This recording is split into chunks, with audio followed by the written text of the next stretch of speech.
Okay, ek is Mareletta Mundey, ek is huidiglik die Montetjie Ashton toerismebestuurder. Ek het my lewe in die stad verruil vir Montetjie so 15 jaar gelede en ek moet sê vandat ek hier gekom het was die grootste wonder van die plek is juist die mense en hulle stories. So ek het vinnig probeer leer en vinnig probeer agterkom wat gaan waar. En omdat ek in toerisme is, soek almal altyd by ons die stories. So ek moes maar my werkloop doen en so ek my so baie papiere saamgekom het, want ons probeer om die stories te deel met mense. Nou vandag wil ek graag 'n bietjie oor toerisme self gepraat, want ek het al 100 keer vir mense gesê dat die dorp is een van die eerste tourism destinations in Suid-Afrika gewees. En die rede daarvoor was natuurlik toe hulle nou die warm bronne ontdek het en toe word daar fisies 'n holiday resort rondom die bronne gedoen. So ek gaan 'n bietjie daarop ingaan en dan daaruit is een van die grootste en eerste hotelle is ook gebou in Montetjie wat tot vandag toe nog die laaste remaining Art Deco hotel is wat nog bestaan in sy volste reg. Nou my storie begin half in die middel en dan sal ek teruggaan, maar in 1848 ek jok vir julle, 1948, was daar 'n tydskrifie wat uitgegaan het in die industrie om te sê dis 'n toerisme tydskrif. En die voorblad van hierdie tydskrifie het Koegmans Kloof op met 'n motortjie, so 'n ou tydse motortjie wat so ry en die bordjie en dan onderaan is die hoofopskrif On the Highway to Health. En tot vandag toe nog is Montetjie eintlik maar daai health and wellness destination. So as jy op die R62 klim, dit was lank voor dit R62 genoem is, maar as jy deur daai klowe kom en jy kom hierdie kant toe, is dit werklik 'n plek waar jy kom gesond word. Of dit is oor al die mites wat ek oor sal praat van die warmbron, of dit is oor daar so baie vars lug is, of dit is omdat jy net wegkom uit die stadsgeraasheid, en of dit is omdat daar so baie sonskyn en droë vrugte en goeie kos en landbou, en of dit is oor daar so baie kruie groei in ons berge. Enige van hierdie redes is genoeg rede om dan nou hiernatoe te kom. So, as ek teruggaan na die frontcover van hierdie brosjurietjie, dit hang tot vandag toe nog in die Montetjie Country Hotel, en ons gaan ook, as toerisme is ons ook besig om al hierdie stories saam te voeg, sodat ons weer hierdie covertjie kan renew. Ek gaan nou in Engels oorslaan, want dit is vir my makliker om te verduidelik, want baie van dit is opgeskryf in Engels. Maar this history of health and wellness goes back to 1873, when the Montetjie Hot Springs began charging a fee for using the natural hot mineral baths. But the use of these springs obviously goes back to time immemorial, with traces of early man having been found in the nearby caves and already knowing that there is something great in this water. In those days, the importance of the hot spring baths to the general public is reflected in the conditions written into the title deed. I'm going to read a little piece here about the title deed, and that will prove that this was definitely the first tourist attraction. The outspan place and thoroughfare as laid down on the diagram shall remain free, that the grant now made, the public shall not be excluded from the benefits derived from a hot spring situated within the limits of this land, but on the contrary have the right of using the said springs as a hot bath, and that it shall be optional with them, should the proprietor hereafter construct suitable accommodation on the spot to avail themselves thereof, as they may think proper, that all roads leading to the bath shall remain free, that the said public frequenting the said bath shall be allowed to outspan on this land, but the cattle shall not, unless with the consent of the grantee or his successor, remain longer than 24 hours on this land. So hierdie grond was outspan grond en mense kon hier kom rus en hulle kon net elke week of tweede week of nagmaaltyd inkom en dan kon hulle op hierdie grond uitspan. Maar hulle mag nie langer as 24 uur gebly het nie. Indien hulle langer as 24 uur gebly het, is dit beskou as 'n vakansie, 'n oorbly. En dit is daar waar hulle begin het om 'n fooi te vra sodat mense hier kan bly. So in 1936, Montetjie was declared a health resort, Montetjie Avalon Springs today, and this resulted in an influx of wealthy people purchasing holiday houses. At one time, Montetjie boasted 5 millionaires. So ons het regtig die speelplek van die ryk mense van die kolonie geword op daai stadium, maar almal het gevloei na Montetjie toe. Hulle het kom huise koop want hulle wil graag 'n deel hê aan hierdie ongelooflike omgewing wat almal nou oor praat as helend. The riches and the blessings of Mother Nature and the focus on health and wellness still remain today. En ek is so trots om te sê dat ons kan nog steeds vir mense terugnooi en sê, julle kan kom luister en kom kyk. Ek gaan 'n bietjie ingaan op die warm bronne self. Die groot ontdekking, the discovery of these thermal springs dates back to the early history of the colony, when the first trekkers spread out to locate the easiest gradients for their lumbering wagons over the mountains to the first plateau beyond. So die manne wou trek en die manne moes hier deur die berge kom en dit moes maar swaar gewees het. And naturally they sought the river routes, and naturally too, the most accessible of these passes found favor. Kochmanskloof, as it is now known, is about the easiest of them all in the west. Until midway in the pass, a most formidable barrier is encountered, in the shape of a tall rock that juts out from the regular formation on the right bank. This rock, which has been tunneled through, has been found of the utmost strategic value of later years. The blockhouse still remaining on top of this overlooked the road through the pass as it does up and down 4,000 yards. The quart-sized formation imparts to the descending river a sharp double twist and in flood times dams back to the stream by the severe curtailment of the outlet, producing what they called a boiling pot below, almost as awe-inspiring as that of the Zambezi under the falls. A mile or so above this barrier, the gorge opens out onto the plain on which Montague now stands, and away to the left of the village, the gorge closes in again. And it stands among local tradition that one of the earliest trekkers, while they were coming through these rocks, injured his hand whilst extricating this wagon that has become jammed in between rocks in the bed of the river while negotiating that natural barrier. So much was it heard that it festered, and the party outspanned on the first expanse of the veld they reached. Now the Montague commonage. The water had a most unusual taste, and all who drank it found it was strangely invigorating, even to the hardy set of men. Our invalid, noting too that the water was warm, followed it to its source, not far off, and where the fountain bubbled out of the rock, he inserted his hand. And hey, presto, he quickly withdrew it again. It was hot. He carried the news back to the movable camp, which was consequently shifted on the site of Mr. Burger's farm. Dipping his wounded hand again and again, the trekker rejoiced in having his wound quickly healed. And the fame of the fountain was established. So something as simple as battling through the rocks, hurting his hand, and then finding that this hot water is actually healing was the basis of tourism in Montague. Now, this has expanded, that everybody started talking about the hot water, the healing water, and if you can get through this kloof, which wasn't an easy job before they made the proper Kochmanskloof, you can actually go and heal there. So I'm going to jump a few years forward, because if I go through all this history, we can sit here all day. But a few years forward, lots of people from the cities started coming here, from the big towns, mostly your Cape towns, even around from Swellendam, they started coming here and they wanted to come and have a piece of this healing waters. And there was an ad, and I absolutely love this, because how they came here was by rail. It was also the time of the new Cape Central Railway Company. And the trains was going up and down and starting to bring people closer to our towns, and there was boarding houses on our side. So they all wanted to get to the boarding houses. But there was an ad that went around, and these were stuck up at the railway stations, on the trains. This was the ad. It read, "Where doctors fail to cure, to bring, nature provides the Montague Springs. Where nauseous drugs you cease to buy, come here and give the baths a try. Though pains and aches your frame may rack, you'll feel quickly frisky when you go back."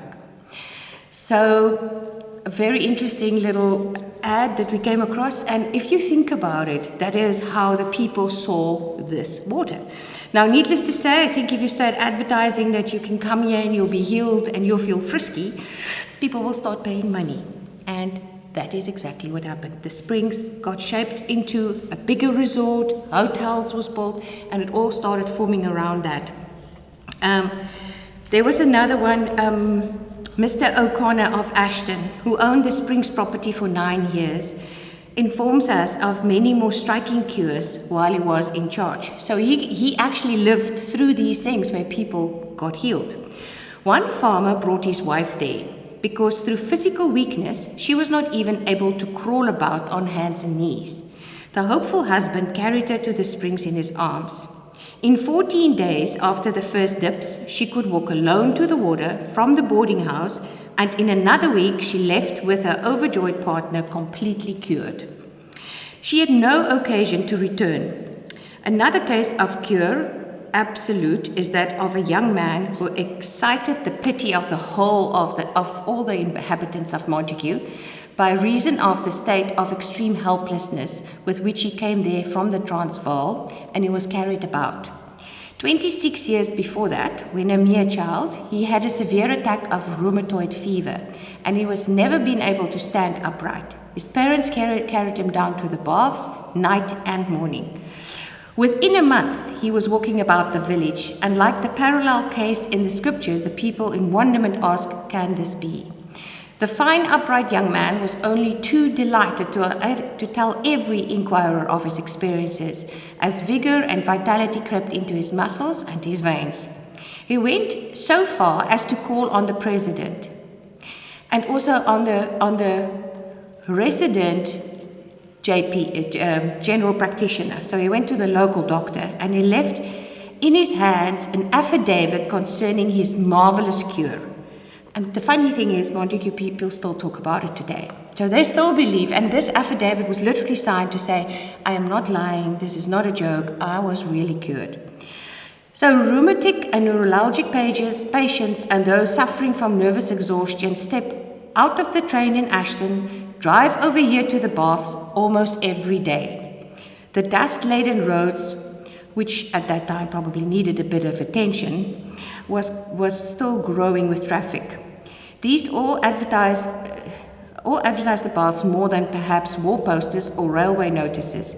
Yet something more is needed to place the sanatorium within the reach of all colonists. So then they say how many people came here that started, they needed a space to recover, they had operations, they had high stress lives, so they all started coming here. Now the funny thing is that we still use those stories today to tell people, post-COVID, where do you go? Well, you come to Montague, because here you will be cured. You will be cured in a way that you won't understand, because apart from the hot water, there is so many other things that is naturally just making you feel better with what is happening around you. So this is just a short version of how the very first part of tourism happened. And we can call that wellness tourism, in all fairness. And nowadays there's lots of fancy words about post-op recovery and all those kind of things. I guess it's a field we can move into. But it is in its authenticity and in its realness, it comes a very, very long way. Which then brings me to the Montague Country Hotel. I think most people have heard of the Montague Country Hotel. It's located in the northwest corner of Bath and Cola, and the concrete evidence and dates are difficult to obtain since there was not much evidence recorded in the archives previously. But according to legend, and sometimes that is what makes stories great, is that they start as legends. And I think if we go back to all the legends that we've heard, there is more truth in them than we can imagine. Christian Schlacht, of German descent, was the first owner. The building was erected in 1875, and the architecture was similar to 12 Pietretief Street, which is also another villa. This forms part of the current hotel facilities. It was built with Victorian accents of the time. The Victorian Hotel was erected where the current Bath Street garden wall is situated, and the veranda separated the building from the street. It was the favorite resting place for visitors to the hot springs. So now they started wanting fancier accommodation, and they didn't want to go and hang at the springs, but they still stayed in town and go out to the springs. So the tourism industry started growing into hotels, assortment of accommodation, and people could choose, like they do today. You can choose, do you want to stay in a little self-catering place, do you want to stay in a bed and breakfast, or do you want to stay in a hotel? The fountain site had been too marshy for building upon until piling was developed as sustainable structures. In 1880, the hotel was the center of a political incident. Now, there's another piece of history that somebody might have already shared with you, but the president of the Transvaal, Paul Kruger, visited Montague accompanied by a large entourage, including General Piet Joubert and S.J. de Toey. The residents of Montague looked forward to this auspicious occasion with great anticipation. At the last minute, the owner, who did not agree with Kruger's policies, decided not to proceed with the planned grand and opulent function. The local community was not put off by this unexpected last-minute change of plans. The local ladies prepared a sumptuous feast served in Joubert House, 25 Long Street. The dinner service used during this visit can still be seen at Joubert House. So another part of the history, just because a hotel owner decided, I don't agree with your politics, you will not have your meal here. So Mr. Goldberg then bought the hotel from Schlacht. He was a popular landlord and truly kind to the community, especially sponsoring sports events. He granted the local farmers' football team a big silver cup as a trophy. The hotel was later managed by Miss Fernandez. She was married to the former owner of the hotel at the Springs. It is said that the blonde lady loved long, sleek cars. However, she divorced her husband and subsequently bought the Montague Hotel. Mr. Edelson then bought the hotel from her. It appears that the current Art Deco hotel was erected right behind the Victorian original around 1932. On completion, the original structure was demolished, and there are cash checks of new Hotel Montague dated 23 and 26 July 1941, issued by Standard Bank, displayed in the foyer. So these are the checks that proves that that was the time that the new Hotel Montague was built. The name Russell's New Montague Hotel appears frequently in documents, and it's believed that a Mr. Russell owned the hotel after Edelson. Okay, so the story goes on and on and on, and then the one person that we then all recall in our lifetime is Mr. Gert Libbe, who was also the creator of the Oude Werf Boutique Hotel in Stellenbosch. He acquired the Montague Country Hotel on 1 October 1996 during a liquidation sale. True to the spirit of conservation, but at the same time being functional on a business environment, he, over the past 24 years, has contributed substantially to create a rare experience to his guests. He made positive contributions towards the community in many ways. And now where we are now, Gert's right-hand man, PJ, has taken over as the manager after Gert passed away. While we're talking about the hotel, the popularity of hotels only grew because of routes. If there was a route or a road that goes through, then people could come and visit you. Exactly the way that the original farmers tried to get through the kloof and move through, we needed a route to market the area and get people to travel up and down. And there, Gert was definitely one of the big creators of what we now know as Route 62.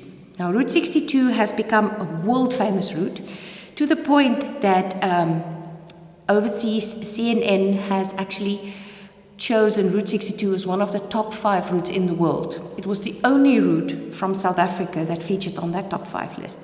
So somewhere along the line, we did something right. But I always believe we need the basics before we can do something right. And the route itself is what lends it to the popularity. Because if you drive Route 62, you go through all these small towns, who is rich in history, rich in stories, and then obviously this absolute beauty of landscapes and mountains around us. If you think about the fact that we are the gateway to the Klein Karoo, so you are driving through the winelands, you come through Kochmanskloof, and from the minute you go through that hole that is now blasted in the wall, you are suddenly in the Klein Karoo. So within minutes, you experience 2 complete diverse worlds. Until today, that is one of the reasons people travel the route so much. We can actually go back a little bit on R62. It's very similar to Route 66 in the USA, but with a distinct difference that Route 66 was never fully operational from coast to coast. They've managed now that the R60 and R62 is serving as the main highway from Cape Town through Oudtshoorn, the garden route to Port Elizabeth. So technically, it starts in Cape Town and it ends in Port Elizabeth. The N2 National Road was constructed much later. So this was the original traveling route. And I think till today, that is how we have to compete marketing-wise. There's an N2 or an R62. And obviously, the R62 is the scenic route. The fruit of Gert's enthusiasm was the creation of the extraordinarily successful Route 62, awarding Montague and the Klein Karoo a prominent spot on world maps. It's also known as the wine route, and basically Route 62 will be known as the longest wine route in the world because it runs through wine-growing areas of Wellington, Tulbagh, Worcester, Robertson, and the Klein Karoo. So definitely the longest wine route in the world. Route 62 spans 850 kilometers from Cape Town to Port Elizabeth and is the obvious alternative to the NY Highway. Now going back to the Art Deco theme, because I said earlier, this hotel is one of the last remaining real true Art Deco hotels in South Africa. The Montague Country Hotel is the only authentic Art Deco hotel in South Africa. The combination of Art Deco door handles as well as door designs with colonial gables are a good example of every kind of decorative design. These are evident at the entrance and throughout the hotel. All the dressing tables in the main building are Art Deco style pieces of beauty. The lounge suites are reupholstered original pieces and are scattered over the property with a special collection to be seen in the Libba Lounge.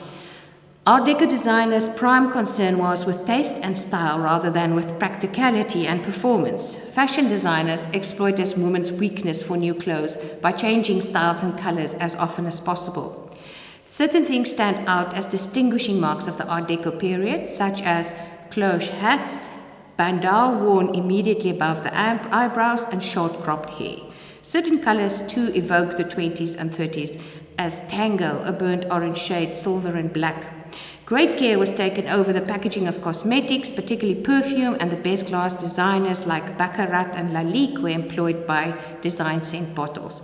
So the whole Art Deco era was about having fun, having a ball, having a party, and that is exactly another element that comes back to adding what Montague is all about. So you're here for the health and all the other wonderful reasons, but if you're in for a party, you can have a party, and that's where I think the Country Hotel still stands like this beautiful Art Deco reminder.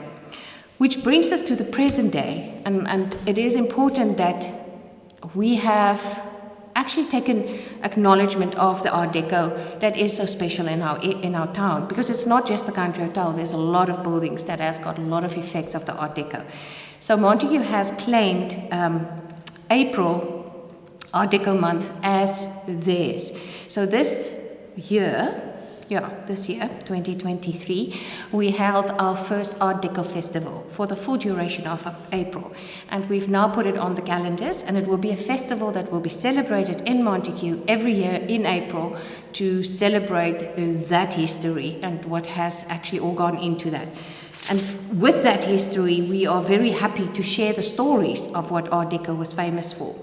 So we would invite people to speak about the architecture, or we would have some Art Deco art competitions, and all those kind of things to happen. So that's just something for the present day and how we want to make sure we pull this through and we point out the importance of it. Then I've spoken about the healing waters, so that's not so important. I've already said how we moved from one hand that got healed to people coming from all over to come and get healed, with miracle stories included.